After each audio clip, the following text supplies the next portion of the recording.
Alrighty, hey everybody that's listening to this. This is a brief presentation on TPR, Total Physical Response, and James Asher, the gentleman who developed it. I gave this presentation a while back to a group of teachers, and I'm here right now with Daryl, an up-and-coming language teacher here at OK. So I'm going to go over this with him. Just decided to record this for the future. Anybody else who's interested in this, I get a lot of questions about what TPR is, how it really works, why it's such an interesting method for teaching English as a second language. So we're just sitting here and we're going to talk about it. You want to say anything, Harry? Nope. All right. So, basically, TPR, total physical response, is a very kinesthetic form of teaching. Kinesthetic is basically just a fancy term for movement, specifically body movement. If you've read up or studied anything about the multiple intelligences, the theory behind that, there are different types of different learning styles, one of them being kinesthetic. But according to James Asher, we're all kinesthetic learners in one way or another. Specifically, children as they progress through school, through their grades, in the beginning, they're very kinesthetic. For example, like Debbie and Esther, they're studying in school. Almost everything they do involves a lot of movement. They play a lot, they cut paper, they draw, they color. But as time goes on and they progress through grades, there's less and less kinesthetics involved. The kids basically sit in their seats, they listen to the teacher talk, and according to James Asher, that creates a lot of stress in the student, whereas if kinesthetic methods are used, it's a stress-free model, allows the students to study without stress, and is much easier for them to learn. So basically that's why it's important to use kinesthetic methods, because we're seeking a stress-free model. And as you'll learn in the as we go through this, that what happens is the way your brain works. There's even another book that James Asher's written called Brain Switching, where he talks about the two hemispheres of the brain, and it's not just for language learning, but any kind of learning basically, that when people learn and they have to switch things from one hemisphere of the brain to the other with normal regular learning, that creates stress and it prevents them from speaking and ultimately causes them to give up, which is why so many language students never actually reach their goal of speaking a new language. Now, James Asher had studied Latin, Spanish, French, German. He'd passed courses with zero fluency. He wanted to discover the secret, so to speak. And he had graduated from, I think it was the University of Houston in '57. He had a degree in journalism, communication, something like that. On that order, I don't remember exactly. Guess it was like a postdoctoral training in linguistics. And he did some other kinds of research and stuff. But anyways, he focused a lot on language acquisition, and he was funded by grants from several different places like the Office of Education, the Office of Naval Research, the Department of Defense, and the state of California. And he documented a lot of what he learned in articles, in journals, magazines over the past 25 years or so, which is why it's become so popular. And it's really cool because when I first started teaching, I was using another method. Actually, the first time I started teaching, I hated teaching English. Actually, after the first 6 months, I quit. I decided I didn't want to teach people how to speak English because English was my mother tongue, but I was just frustrated with trying to teach the verb to be and the pronouns and all that kind of fun stuff. And so I actually quit, decided I didn't want to do that, traveled around, did some other stuff. But when I came back, I taught in another school. They had an interesting method. I thought it was interesting, but soon after the school closed down, I ended up started teaching some people that I knew here locally, and I tried several different methods, tested several different things. But when somebody told me about TPR and I started applying it and using it, I got some really cool results with the students. And what was really interesting is that basically it does create a stress-free model of learning for the students. Now, actually developed this because he was trying to create a super learning machine. They had a machine that would show words to people, and they would try to learn the words and then take tests and learn that way. And their focus was actually on learning something, retaining it, and then being able to transfer it into other situations where they were using it. Now, what happened was it didn't quite get them the results they wanted, but what they did discover was that if people got something correct the first time, they didn't make any mistakes, they actually retained it for a long time.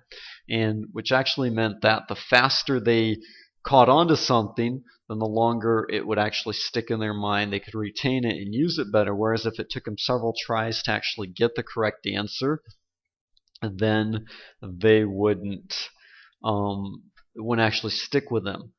So they got into a lot of stuff, the theory behind learning, the way people learn, the associationists versus the Gesalt learning. And basically the associationists are those people who think that learning is incremental. For example, you learn something, then you learn a little more, and then you learn a little more, and you bond with it, and it just keeps growing and developing. And this was kind of their theory, whereas the Gesalt people, their learning is kind of like that aha moment, where you learn something and it sticks with you forever. And what Asher ended up realizing was that the associationists were dealing more with verbal kind of problems, whereas the Gesalt learning were dealing more with kinesthetic kind of problems. And it was really interesting because they got into actually talking about how people, study math, like studying parallelograms. You can teach kids how to solve a problem with a parallelogram, but then if you turn it on its side, they're not going to know how to solve it anymore because they don't understand the internal structure of the problem until they actually learn how you can take that edge corner of a parallelogram, and flip it over and invert it on the other side, and it makes a rectangle. Once you teach them that, it really doesn't matter what way the parallelogram is angled at or whatever, they'll always be able to solve that once they understand that inner structure, which was what Asher was discovering was important. So their whole left brain versus the right brain thinking, which they actually discovered through research that had gone on with people who had epilepsy. You know what epilepsy is, right? Where people go and have seizures and stuff. Well, as long as epilepsy stays only on one side of the brain, then the person's fine. But when it starts to spread out and it hits both hemispheres of the brain, that's when people have their epileptic seizures. So the theory was that if they could actually, take the brain, split it in half, and it wouldn't be able to transfer to both sides of the brain and the person would be cured. They tried it with lots of people and they got some interesting results. But one guy, one of the first people that they did it with, who was about 15 years old, he was almost about to die because his epileptic seizures were so bad. So they did the research, they did the surgery on him, and then afterwards they did some research and they would put images on a screen in front of him. For example, they'd show something on the screen to his right eye, and they would ask him what he saw. So whatever they showed to his right eye, he would tell them the word. For example, they showed him a square, he'd say, I saw a square. They showed something to his left eye on the other screen, then he would say, I didn't see anything. And they thought that was really strange, really weird, because everything they'd showed to his left eye, he said that he didn't see anything. And they weren't sure what was going on. They figured he must have gone blind because of the surgery. Well, after a while, they ended up actually taking and showing him 4 other objects down below on cards, and would ask him to point to the object that he had seen with his left eye. And even though he said he didn't see anything, he would point to the correct object. For example, if there was a circle on the screen, he would point to the circle that was in front of him instead of one of the other objects. So they knew he was seeing it, but they didn't understand why. until they showed him a picture of a boxer. And they said, what do you see? And like normal, he said, I don't see anything. So they said, well, do what you're seeing. So he stood up, took the position of a boxer, and like, what'd you see? And he said, I saw a boxer. And then they showed him another picture. I think it was like a word, massage. And they said, what do you see? He said, nothing. They said, well, do what you saw. So he started massaging the back of his neck. And they said, what did you see? And he said, I saw the word scratch. Because to him, that was what he was analyzing. So through this, what they discovered was the left brain, which is verbal, is analytical, and the right side of the brain is nonverbal, or we think in images. So normally what happens when you teach to somebody's left brain, which is the way most people are taught, the teacher talks, words, the student reads words, kind of like what we're doing here. Then for the student actually learning, has to transfer it to the right side of his brain, which is actually why seeing TPR function in the classroom is a lot better than actually sitting here trying to explain it to you. But this is just to kind of give you some background into the theory and why we work this way, because actually if you try to teach your students without explaining this stuff to them about the way their brain works, they don't think they're learning. I've actually had students tell me, teacher, we're just playing around, or we're having fun, but we're not really learning anything, because they're so used to sitting there and writing things down on paper and trying to memorize it. And I'm like, yeah, you sure? And so I actually review everything they saw, and they're like, wow, we really are learning a lot. Because what happens is when you try to teach them everything explicitly, when they want to talk, they actually have to stop to try to remember the grammar rules or the conjugated verb list or whatever it is so that they can speak, which causes them to pause. Whereas when they learn it implicitly, just like a child learning their mother tongue, then that's how the students are able to speak fluently and automatically without having to think about it. And the example that they used were of like mnemonic experts, people who can memorize 500 names in one sitting and refer to everybody by names. And they show how people actually visualize that stuff. Like, for example, somebody named Mr. Simmons, they would visualize him lying on a Simmons mattress. And so through that visualization, they would actually associate what person's name with that person, and they would be able to easily recall their name. And so they're able to shift that information from left to right processes and pictures and patterns, which, a lot of people have trouble doing. You've probably seen this. There's those kind of students who they study, and even though they study a lot, they still have trouble getting good grades in school. They have trouble with this brain switch, as Asher calls it, whereas people who get good grades, they just, they sit down, they barely study, they go to school, they take a test, get fantastic grades because they're able to do this transfer of information from one side of the brain to the other. So the difference between the direct storage by repetition of words and numbers, that memorization, versus actually assimilating things by that indirect storage through symbolic info with pictures. It's like learning how to ride a bike. You want to memorize something, you memorize the information, you go, you take your test, and 2 weeks later, boom, you forgot everything that you studied. Like half the stuff I studied in biology, I barely remember anymore. But if you learn how to ride a bicycle, you learn how to ride a bike, you ride it for a while, then you buy a motorcycle or a car, and then your car breaks down. So you put your car in the shop so you're not walking around. You take your bicycle and you can still ride. You don't forget how to ride a bike. So actually learning by doing things kinesthetically allows you to learn them implicitly and actually assimilate them through that indirect storage, or actually internalize what they're learning. And the cool thing with students who do this is that, they actually feel like they own it. So when you say something to them, they don't even have to translate it into their mother tongue, so to speak. For example, normally if you teach a student the word pen, let's say in Portuguese is caneta. So you say pen, and the student thinks pen is caneta. They have to do that translation in their mind, and then ding, poof, they see that little picture of a pen pop up in their mind, which is different when you actually show them a pen and say pen, and they assimilate the word. They associate it directly with the object. Every time you say pen, they don't even have to consciously think about the translation. They automatically associate it with that figure that they've seen and learned. So what Asher discovered was that practicing before you learn something can actually be detrimental to retaining the information, that translating and memorizing kind of thing, because you actually have to consciously think about it every time you want to remember it. Whereas If you internalize it, it's yours. And the left brain actually needs believability. It needs to see things to believe it. People who are really stuck in their ways and they don't believe anything you tell them. It's really hard for them to believe it.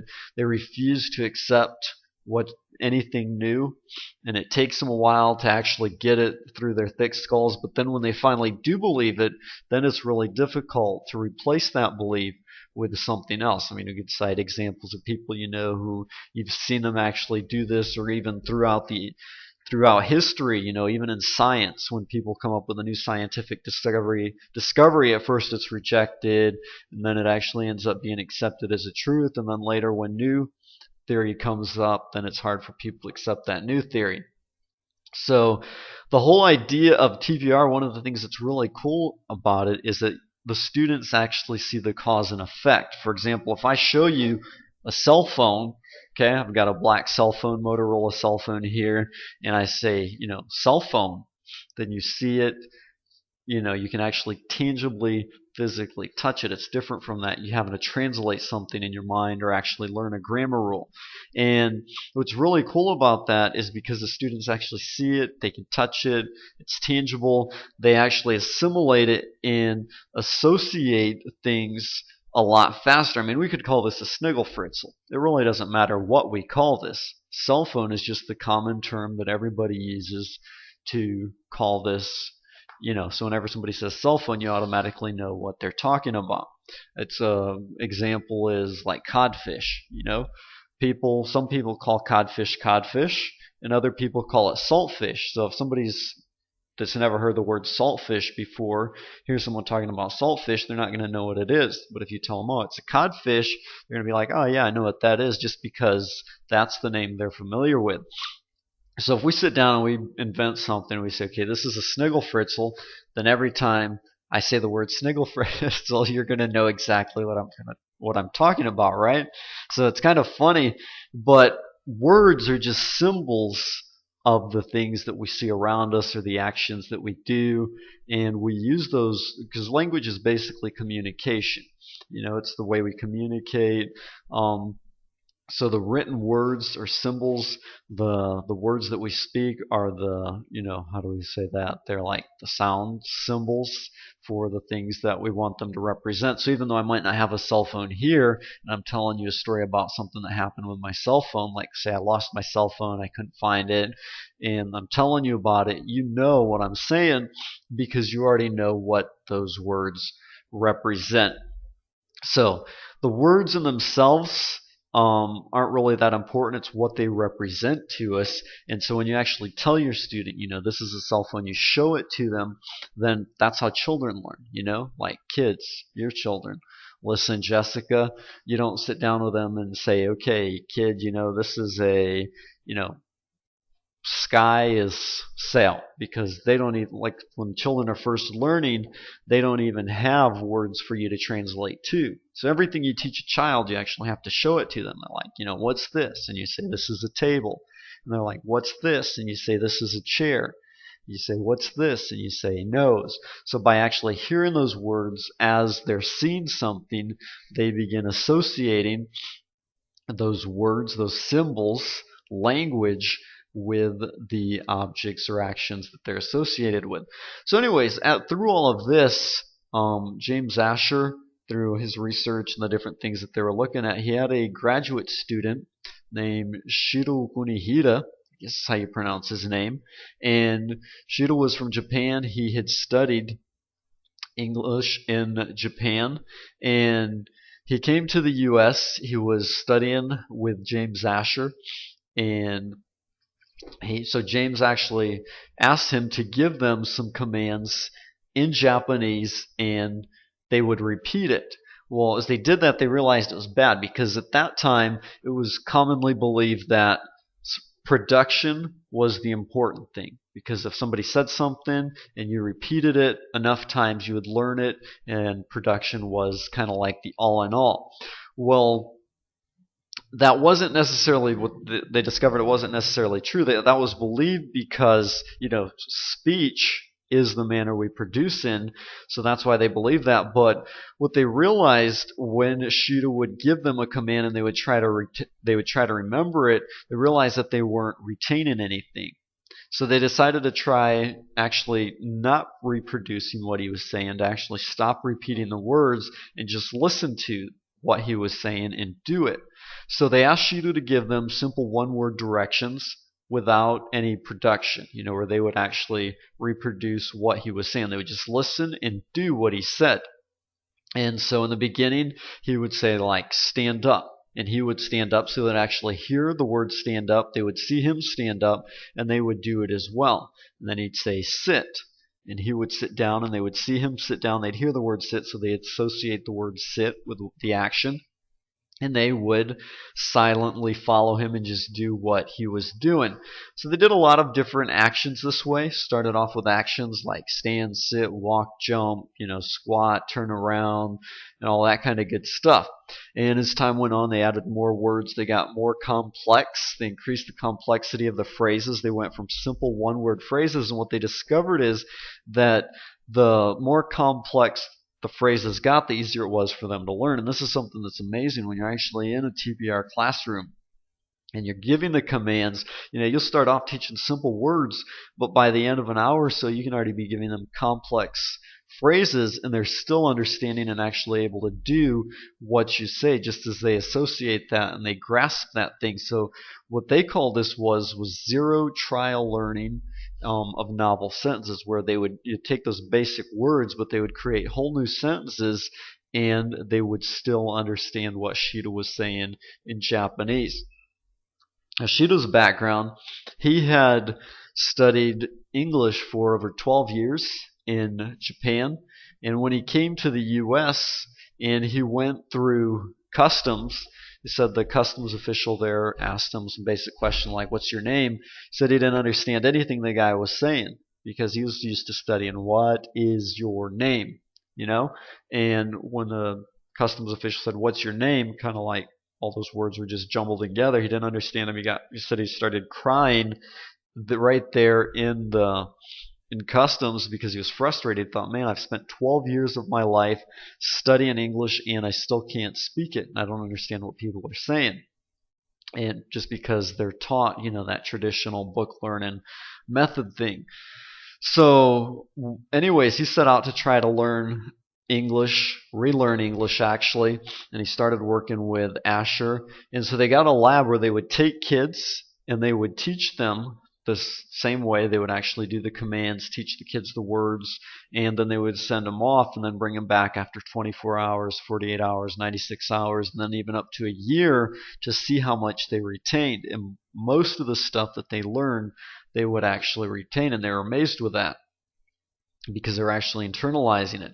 So James Asher went on and he created a motion picture out of this. You can actually see parts of it on YouTube, and it's really interesting, showing, they actually documented it with Japanese, German, Spanish, and I don't remember if they did any other languages, but in different universities where they would actually go through and document people learning a new language in this manner. So it became really popular. Today there are teachers all over the world, in the U.S., Japan, and around the world, who are teaching with this method. There is even a website, a group of teachers who teach with TPR and TPRS method, and there's I think last time I was there, 5,000 people participating. So there's a lot of people using this method, and it's really interesting, and it's just the ease with which the students learn. Now that doesn't mean it doesn't have its problems, and there's actually something called adaptation, which we'll talk about more later, that happens when students reach a certain point. But for students who are just starting off and learning the language from scratch, it's a fantastic way to help them get that basic vocabulary under their belt, actually internalize the language and assimilate it and get to the point where they can use it, because as they internalize it, what happens is naturally, just like little kids, who are learning their mother tongue and they're talking, as they you know, not all kids start speaking at exactly the same age or at exactly the same time or saying the exact same words. They internalize some words more easily than others, but at their own pace, they begin repeating and speaking those words and using them. And what happens is when you teach students with TPR, they feel like they're just playing around, they're having fun, but they're still learning. And it gets to a point where the focus isn't on them producing. A lot of students, when you say, okay, repeat after me or say this or, translate this or whatever, they get all frustrated and they feel like they can't do it and English is too hard. But when you give them a command, you say point to the light, and they point to the light, they actually see that they understand what you're saying. And so that just takes a lot of the stress off them, and it makes them feel more relaxed. It actually eliminates that whole process of the brain switch that we talked about earlier, where students have to take, the words that they hear and do that brain switch over into the right side of their brain. It happens automatically because as the teacher's saying the words, the students are seeing the object or seeing the action take place, and they associate it, so they're actually working both sides of the brain at the same time, and you get some fantastic results with it. So I've really enjoyed teaching with this method. It's one of the tricks, the tools that you have in your bag, as a teacher, but it's great, something that you can use. And it's, like I said, it's something you use specifically with beginning students, but all throughout teaching, no matter what level the students are at, you can always use these basic principles to help them understand and grasp new grammar structures, new vocabulary, new pronunciations, whatever it is that you're trying to teach them. It's just that concept of visualizing what they're learning. And there's a lot of other tricks and techniques that I could share with you, but I don't want to overwhelm you all at once. So we'll go ahead and save those for more advanced lesson. There's a lot of fun stuff you can do with this, and it's not just limited to just talking and giving commands. You can teach almost all the basic grammar structures, teach a lot of vocabulary this way, and you can really help your students boost their learning. So, anyways, do you have any questions? No? All right. Huh? Very well explained. All right, thanks. So what we'll do is in our next session, we'll actually sit down and we'll talk about TPRS, which is kind of the next phase of learning, and we'll talk more about that, and then we'll go ahead. If you have any questions, you can let me know, and we'll plan some more sessions and share this. And I actually want to take you into the classroom and show you, so you can actually see this taking place, see this happening. And it's one thing for me to sit here and explain this to you. It's another thing for you to actually see it and understand how it works in a live setting. It's really cool. So anyways, we'll wrap things up here for the session. Thanks for joining us, and we'll talk to y'all later. God bless you, and bye-bye.